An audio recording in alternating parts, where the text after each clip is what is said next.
So 2 days ago, Israel launched a bombing campaign dubbed Operation Protective Edge against Gaza that's still ongoing. But despite the horrors on the ground, the mainstream media seems to only be telling one side of the story. Take a look at this. From the Wall Street Journal, Israeli air defense intercepts more rockets as fighting continues. And the LA Times goes on to declare that Palestinian rockets reach farther into Israel. And lastly, the New York Times makes it seem like there's an equal playing field by stating Israel and Hamas simply exchange fire. Well, I guess I really can't expect more from a media apparatus that essentially works as stenographers for the U.S. government. Let's take a listen to what the issue is being framed by the White House.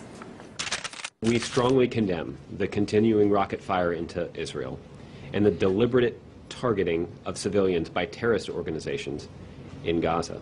No country can accept rocket fire aimed at civilians, and we support Israel's right to defend itself against these vicious attacks.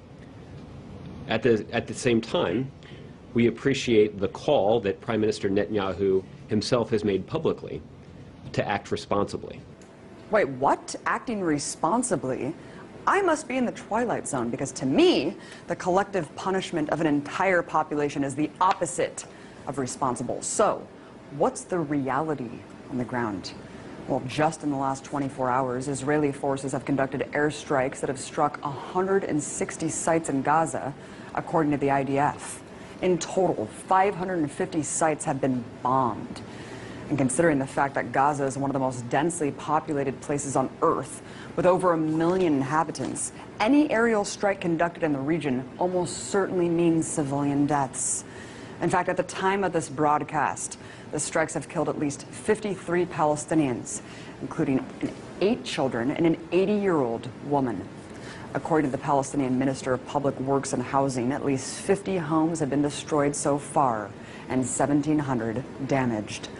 So when the IDF talks about hitting, quote, Hamas targets, remember that Hamas is the democratically elected leadership of Gaza, which could mean any government building or social services for Palestinians. So while the U.S. government can go on and on about Israel's right to defend itself, take heed of the increasing death toll in Gaza and the fact that no Israelis have yet died as a result of Hamas rockets. Look, I denounce deadly force on both sides. But it's important to not frame this as a cycle of violence that's equal. One is the colonizer-oppressor, the other, the colonized oppressed.